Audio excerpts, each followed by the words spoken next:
Salut, c'est le Doc. Aujourd'hui, on va parler animation One Piece avec la critique et l'analyse de l'épisode de la semaine, l'épisode 684. Et vous allez voir, encore une fois, la Toei a fait du bon boulot.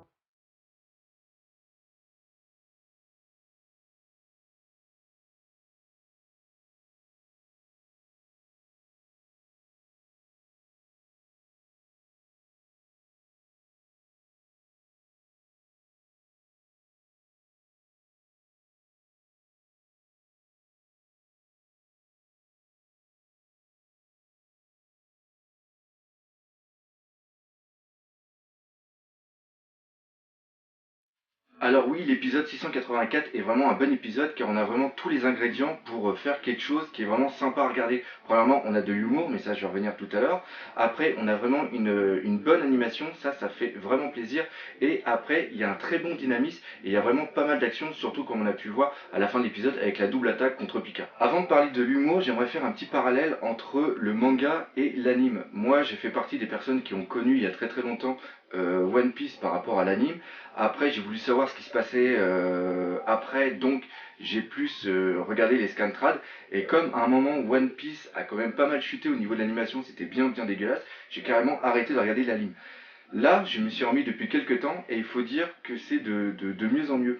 Maintenant, à savoir, comme il y a un débat souvent sur internet, savoir qu'est-ce qui est préférable, qu'est-ce qui est mieux, le manga ou l'anime. Moi, je dirais, et cet épisode va vraiment nous le montrer, que tous les deux sont vraiment complémentaires.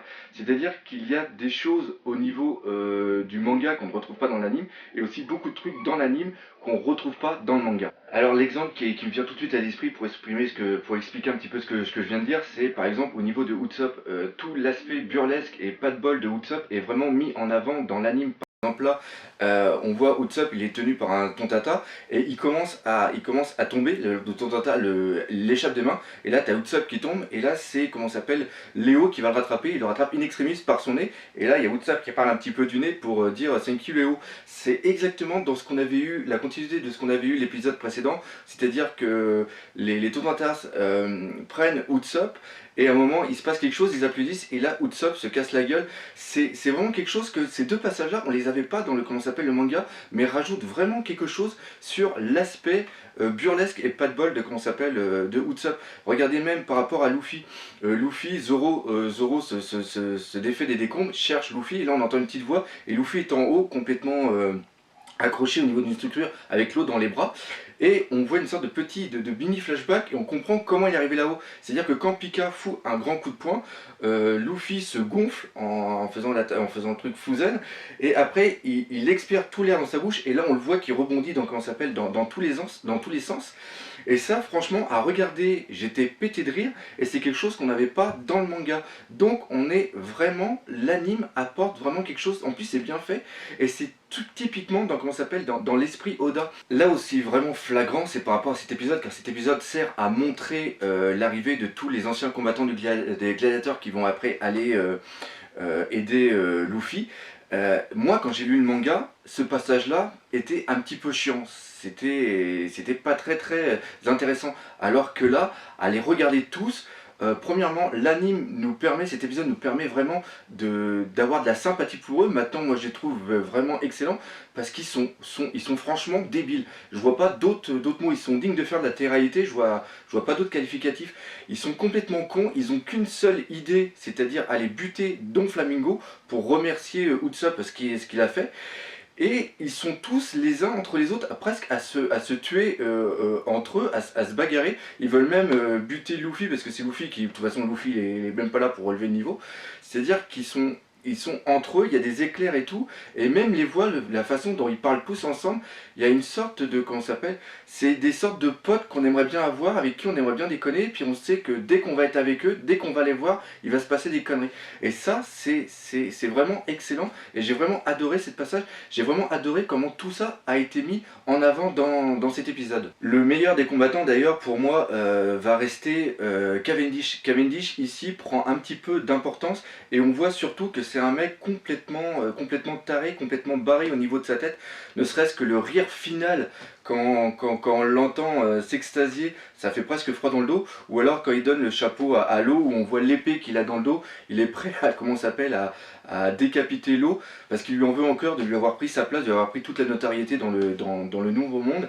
Même la scène encore où il a ses pancartes, puis il se fait un speech pour lui tout seul, c'est vraiment excellent. Il y a un très très gros travail qui a été fait sur ce personnage, et que même, c'est ça qui est dingue, c'est parce qu'au niveau du manga, euh, je ne l'aimais pas, et là, de le voir en animé, j'ai presque de l'affection pour lui, c'est absolument dingue. En plus, je sais pas si vous avez remarqué, mais les animateurs de, comment ça s'appelle, de la Toei, enfin l'animateur directeur qui s'est chargé de cet épisode, a mis des petits clins d'œil par rapport au manga. C'est-à-dire qu'à des moments, vous avez des sortes moi, ça a été vraiment flagrant quand je l'ai regardé, je me suis dit putain, j'ai déjà vu ça quelque part.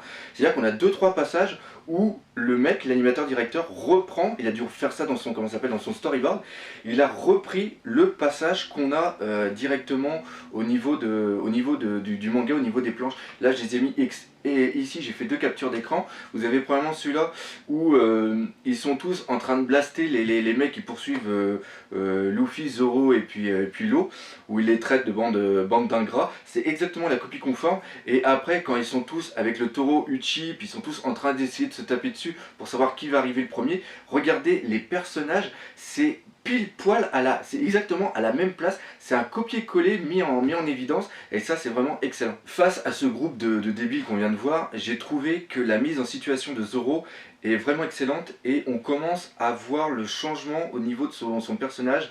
Pour ceux qui ont regardé, comment ça s'appelle, pour ceux qui suivent le manga, vous comprendrez parfaitement de quoi je veux parler. On voit Zoro qui a mûri au niveau de la réflexion. Déjà, on voit qu'il se pose la question comment buter Pika, parce qu'il sait que là il y a un problème qui est quand même assez récurrent, c'est-à-dire que le mec il pensait pas que c'était un mec qui allait être aussi énorme et aussi puissant.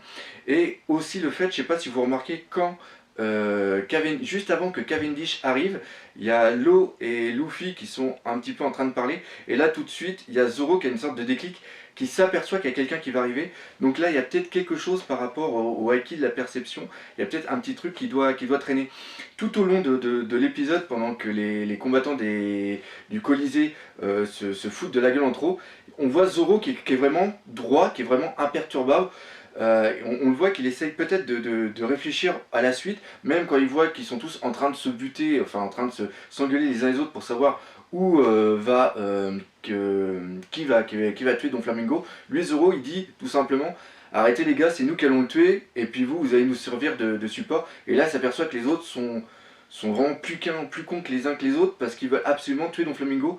Et même quand il est sur le dos du taureau, ils sont tous en train de se gueuler entre eux, et là tu vois Zoro qui est vraiment imperturbable avec ses katanas sur le côté. Donc vraiment, moi ce que j'apprécie, c'est que Zoro, dans cet arc Dressrosa, il est vraiment mis en valeur. C'est plus le gros bourrin d'avant, c'est quelqu'un qui est vraiment plus calme, qui est vraiment plus réfléchi. Et je pense que les 2 ans qu'il a passé avec Mihawks ont vraiment été profitables. Et dans le futur de l'anime, il va avoir une place très très importante. Tout cet épisode a vraiment été sous le signe de l'humour vraiment très très Oda. Ça c'est vraiment excellent, ça a été très très bien respecté.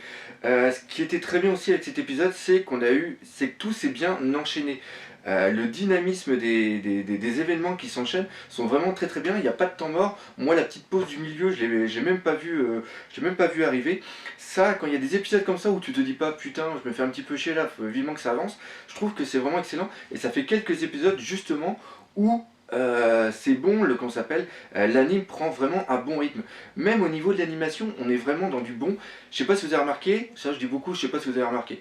Il y a énormément au niveau des visages, il y a eu un bon travail. Même les personnages secondaires, c'est-à-dire les sbires de l'armée de Don Flamingo, ou même les villageois, ils sont pas bâclés. Il y a des traits qui sont bien dessinés, les yeux les mecs ils louchent pas ou quoi que ce soit. Et quand vous voyez qu'on apporte de l'importance aux personnages secondaires, c'est vraiment que l'animateur directeur veut faire un très très bon boulot. Et ce très très bon boulot est vraiment mis en évidence par l'attaque finale entre Pika qui envoie son poing et Elisabello et je me rappelle plus le mec avec le vieux avec le pic là, désolé vraiment. Les deux attaques, on ressent vraiment toute la puissance. Premièrement déjà le point de Pika quand il l'envoie. C'est vraiment excellent, et on voit les nuages, on voit un petit peu les petits nuages, les petits trucs, on voit vraiment que c'est titanesque, cet aspect gigantesque de Kansai Pika, on le ressentait pas dans le manga, mais là au niveau de l'anime, on le ressent, et quand il contre-l'attaque, c'est absolument génial, le fait d'avoir choisi cette couleur jaune qui donne vraiment de la puissance, le fait qu'il y a pas mal de mouvements, qu'il y a pas mal de fumée qui tourne, ça m'a fait même penser un petit peu à la puissance qu'il y avait dans les attaques de Dragon Ball. Et encore, c'était vraiment très bon. Ça me fait penser que j'ai oublié un passage qui était très important vu que je parle de Pika. C'est quand qu'on s'appelle tous les gladiateurs avec Luffy arrivent là sur le dos de qu'on s'appelle de Uchi. Comment s'appelle, il y a Pika qui parle et les autres n'avaient pas encore entendu sa voix complètement aiguë. Et là il y a un blanc de à peu près 2-3 secondes où on voit tout le monde qui reste le visage impassible, après ils se mettent tous à éclater de rire. Rien que ce petit passage-là, en anime, c'était purement jouissif.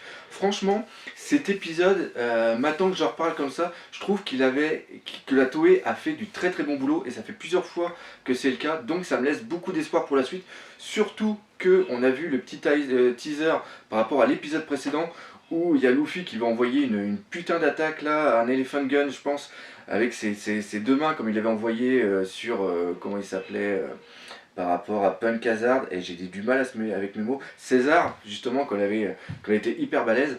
Même avoir la gueule des mecs, des gladiateurs, c'est vraiment excellent. Je pense qu'on est encore dû pour quelques épisodes vraiment excellents. Donc voilà, un épisode, comme vous avez pu le remarquer, que j'ai bien apprécié. Cette critique analyse est maintenant terminée. Je vais vous demander beaucoup si vous aimez ce que je fais, n'hésitez pas, la chaîne est encore nouvelle, donc n'hésitez pas à en parler sur les forums, à en parler sur Facebook, abonnez-vous à ma chaîne, venez sur mon site artbookpassion.com, et bien sûr on se dit à bientôt pour de nouvelles vidéos. Allez, salut!